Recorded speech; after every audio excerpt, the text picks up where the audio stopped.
Well, hey there, folks. Here we are at the end of August, August 29th, 2025. September will be here before you know it. The leaves on the trees will be turning yellow and falling off. And then before you know it, Old Man Winter will be here. And it'll be freezing cold and we'll probably have snow this year. But anyways, I just got done mowing the lawn. I usually keep my mower, I looked at it, I keep it setting the height on 5, which is pretty high. I believe it goes from like 1 to 7 or 1 to 8. I think 1 to 8, 1 to 7. I keep it on number 5. This week I went ahead and mowed it on 5, diagonal like I usually do this way. And then afterwards I dropped it down to 4 and I did it this way, diagonal, because it would have been too much on one pass for that Cobalt 40 volt cordless battery mower. So if I split it up in 2 passes, when I drop it down one, it works good. I don't know if you can tell, it's a bit lower this week. There's a little bit of yellow showing through, just a tiny bit here and there because I lowered it. But mostly it's still nice and green. Check out Loki Dog. Loki Dog. Loki, what you doing? Hey, you're eating a hole in my lawn. Get out of there. Get out of there. But anyway, I think it still looks nice. Like I say, I lowered it 1 notch.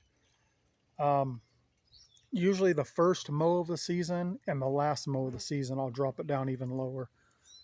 And, run it down pretty good. But I think it's doing nice. See that nice diagonal in it. I haven't watered it in a few days because we've had a lot of rains up here. Well, not a lot, but enough where it didn't need water. If you follow the Burning Man up here in northern Nevada, well, we've been getting those rains from the same things they've been getting. But it looks like the rains are done, at least for now, and it's a nice warm day. Clouds are starting to form. Usually starts off super nice and blue and calm in the morning this time of year, like pretty much all of August, and then by the mid-afternoon the clouds start forming, and if it's going to rain, it'll rain here in a couple hours. That's usually how it works. I almost want to say like the monsoon down south in Vegas and Phoenix, but technically we don't get monsoon weather up here, they say.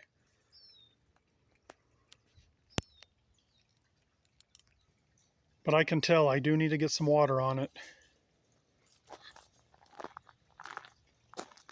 because even if we get a heavy rain for a day or two, a couple days later stuff will start drying out because our humidity is so low. I mean, we'll have 60% humidity when it rains or whatever, 60-70% when it's raining, but then a day or two later it's pretty much gone.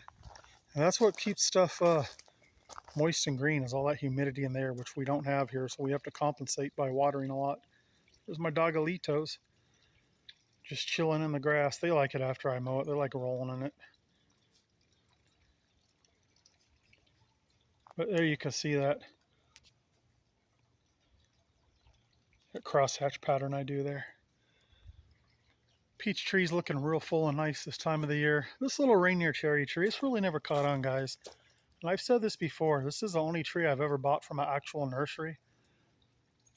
Well, actually, I bought 2, but the other one keeps breaking down. The one I got from the nursery doesn't do good. The ones I get from like Lowe's, they seem to thrive just fine. And I know these were planted before I bought the house. They were little tiny things, but they had tags on them. They were from Lowe's too. The pear tree, the apple tree, and they do great. I don't know what it is about the ones I get from the nursery. They just don't believe all the hype you read online about stuff from a nursery being better. In my experience, it has not been the case.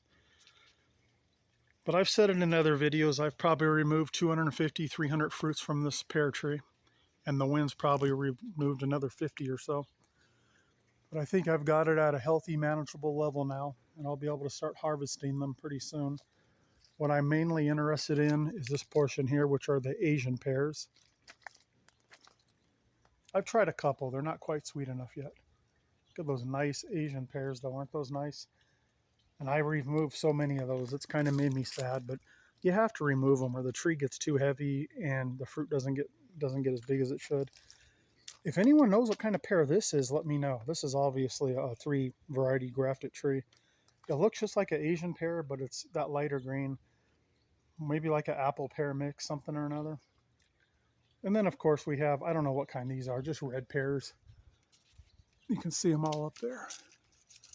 Probably just a standard type of pear you see at the grocery store.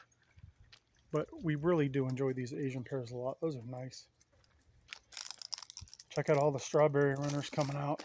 Aren't those doing crazy? Then here's the apple tree over here. You see lots of apples on those, even though the codling moths laid a lot of eggs on those, even though I've sprayed. It's really hard to keep those codling moths off of these. Here's a big cherry tree. Of course, that crop has come and went months ago, a couple months ago. There's Loki Dog. Loki Dog. But yeah, here's the rest of the backyard here. Everything's doing nice back here. Check out the butterfly bush back here. Heck, I'll just go walk over there. Put footprints in my freshly mowed grass. See all the flowers on the butterfly bush. And I have seen lots of butterflies and hummingbirds on them. There's a plum tree, which we've already got the plums off of this year. The birds got most of them, but we did get a handful of them. Now here's the purple robe locust that I've had to cut down like 3 times because the wind keeps snapping it. Look at the original trunk down there to nothing. Let's put out another sucker or shoot or whatever you want to call it there. So once it does, I let it go. This time I made it into like a three branches coming up. I've been keeping the bottom trimmed out, kind of keeping it somewhat thin, but it's growing again. It's getting big again, guys. I did put a wooden stake in there with a rope so the wind hopefully won't blow it over, because these get extremely top heavy and they're pretty brittle. You really shouldn't plant these up here. When the winds get blowing, it'll usually snaps them.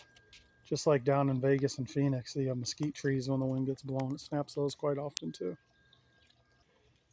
Although I can say a couple trees I really miss. I do miss the mesquite trees, the Palo Verde trees, and the Tipuana tipu trees. Those are beautiful trees they have down south, both in Las Vegas and Phoenix area. Those are, my opinion, I really like those trees a lot. I really miss the mesquites. They won't grow up here. Too cold of a climate in the winter here. Anyways, folks, that's what's going on. Just another lawn mowing in the books. The windmill's doing great over there. I don't have the CB antenna cranked up. It's down, but it still works. I'm getting lots of skip this time of year. Skip's really starting to pick up a lot. So I'll probably start talking on the radio again. Here's another butterfly bush over here by Bird Village. They're starting to trail off now. They've already had their major bloom. But there's still some on there. I still see butterflies and hummingbirds on them. And the grapevine, it's dying back. It's pretty much done. I've got some grapes. I got to harvest the rest. There's still a lot in there. Look at all those grapes in there. I don't know if you can see them turning into raisins. I've been kind of lazy on them, but they're in there. Here's all the fish, all 22 of them. The water's starting to get a little green again. I don't know. I've got the pump for water aeration. I have the pump filter basket there. And I have the other 5-gallon pump I made, or a filter basket, filter I made. See the water coming out of there. I just think it's the sun. I just think the sun causes the algae to grow in there. But all the fish are healthy. The plants seem to be doing fine. Even this plant here is starting to put out new flowers. So I just have to tell myself, when you go fishing in a pond or a lake somewhere, you know, this is what the water looks like, if not even dirtier. So it is what it is. They're still healthy and they're still living great. But I'll probably drain about half of this anyways and fill it up with halfway fresh water. Here's my other Pucciaroni. Hey, he's an old man. This here's my young boy. Speak. Good boy. All right, folks, we'll catch you next time. Catch you later.